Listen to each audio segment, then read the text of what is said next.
ಇಂದೇ ಡೌನ್ಲೋಡ್ ಮಾಡಿ ಮತ್ತು ನಿಮ್ಮ ನೆಚ್ಚಿನ ಶೋಗಳನ್ನು ಆನಂದಿಸಿ.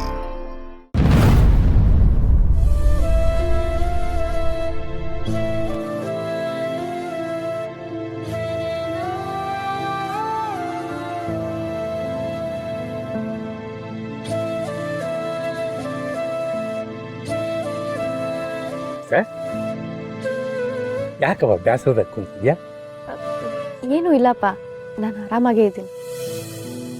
ಬಾಯಿ ಸುಳ್ಳು ಹೇಳ್ತಾ ಐತೆ, ಕಣ್ಣು ದಿಟ ಹೇಳ್ತಾ ಐತೆ. ನೀನು ಬ್ಯಾಸರದಾಗ ಕೂತಿದ್ಯಾ ಅನ್ನೋದು ನಂಗೆ ಗೊತ್ತಾಗ್ತೈತೆ. ಯಾಕೆ ಬ್ಯಾಸರ ಹೇಳು? ಏನೂ ಇಲ್ಲ ಅಂತ ಹೇಳಿದ್ನಲ್ಲಪ್ಪ. ಮತ್ತೆ ಬಾಯಿ ಸುಳ್ಳು ಹೇಳ್ತಾ ಐತೆ, ಕಣ್ಣು ದಿಟ ಹೇಳ್ತಾ ಐತೆ. ನಿನಗಿಷ್ಟ ಇಲ್ಲದೆ ಇದ್ರು ಪುಟ್ಟಮ್ಮಿ ಮದುವೆಗೆ ಏರ್ಪಾಟ್ ಮಾಡವಳೆ ಅಂತ ನಿಂಗೆ ಬ್ಯಾಸರ ತಾನೆ? ನೀವೇ ಏನೇನೋ ಅನ್ಕೋಬೇಡಿ ಅಪ್ಪ. ಇಷ್ಟ ಇಲ್ಲ ಅಂದಿದ್ರೆ ನಾನು ಯಾಕೆ ಈ ಸಂಬಂಧನ ಒಪ್ಕೋತಿದ್ದೆ? ಕುಸೆ, ಮನಸ್ನಾಗ ಒಂದಿಟ್ಕೊಂಡು ಬಾಯಿನಾಗ ಇನ್ನೊಂದು ಹೇಳ್ಬೇಡ.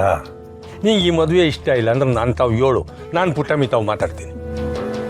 ಬೇಡ ಅಪ್ಪ, ಮನ್ಸಲ್ಲಿ 1000 ಇರಲಿ, ಆದರೆ ಅವ್ವನ ಆಸೆನೇ ನನಗೆ ಮುಖ್ಯ.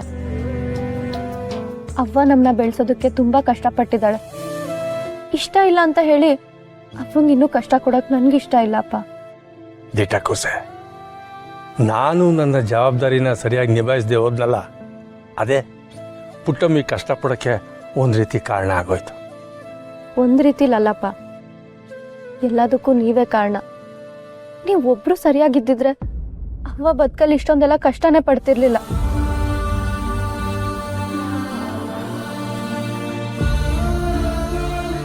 ಅವ್ವ ನಮಗೋಸ್ಕರ ಪಟ್ಟಿರೋ ಕಷ್ಟ ನೋಡಿದ್ರೆ ಅವ್ವ ತಗೊಂಡಿರೋ ನಿರ್ಧಾರ ಸರಿನೋ ತಪ್ಪೋ ಅಂತ ಯೋಚನೆ ಮಾಡೋ ಸ್ಥಿತಿಲೂ ನಾನಿಲ್ಲ ಅಪ್ಪ.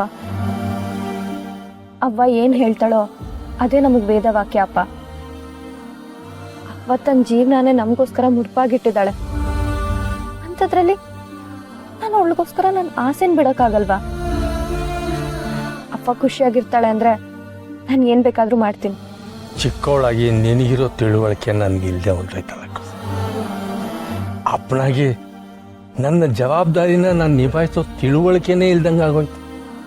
ಇದು ತಿಳುವಳಿಕೆ ಅಲ್ಲ ಅಪ್ಪ. ಅಪ್ಪ ನಮಗೋಸ್ಕರ ಪಟ್ಟಿರೋ ಕಷ್ಟ ನೋಡಿ ನಮಗೆ ನಾವೇ ಮಾಡ್ಕೊಂಡಿರೋ ನಿರ್ಧಾರ. ಅವಂಗೋಸ್ಕರ ನೀನು ನಿನ್ನ ಆಸೆ ಕನಸುಗಳನ್ನೆಲ್ಲ ತ್ಯಾಗ ಮಾಡ್ತಿದೀಯ ಅಂದರೆ ಅಪ್ಪನಾಗಿ ನಾನು ನನ್ನ ಜವಾಬ್ದಾರಿನ ಹೆಂಗೆ ನಿಭಾಯಿಸ್ಬೇಕು ಅಂತ ಅರಿವಾಯ್ತು ಕುಸೆ. ಇನ್ನು ಮುಂದೆ ನಿನ್ನ ಅಪ್ಪನಿಂದ ಯಾವ ಥರದಲ್ಲೂ ತಪ್ಪಾಗಕ್ಕಿಲ್ಲ ಕುಸೆ. ನನ್ನ ಜವಾಬ್ದಾರಿನ ಸರಿಯಾಗಿ ನಿಭಾಯಿಸ್ತೇನೆ. ಫೈನಲಿ ಯಾರು ಏನೇ ಮಾಡಿದ್ರು ಅವ್ವ ಖುಷಿಯಾಗಿರ್ಬೇಕು ಅಷ್ಟೆ. ಅವಳೊಬ್ಳು ಖುಷಿಯಾಗಿದ್ರೆ ನಾವೆಲ್ಲರೂ ಚೆನ್ನಾಗಿರ್ತೀವಿ.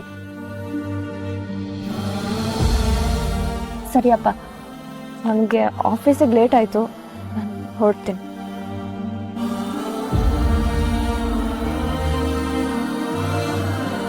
ನನ್ನ ಮಗಳು ಅವ್ರ ಅವನ ಮ್ಯಾಗೆ ಏಟೆಲ್ಲ ಅಭಿಮಾನ ಮಾಡ್ಕೊಂಡವಳೆ. ಇಂಥ ಮಕ್ಕಳಿಗೆ ಅಪ್ಪನಾಗಿ ನನ್ನ ಜನ್ಮ ಸಾರ್ಥಕ ಆಗೋಯ್ತು.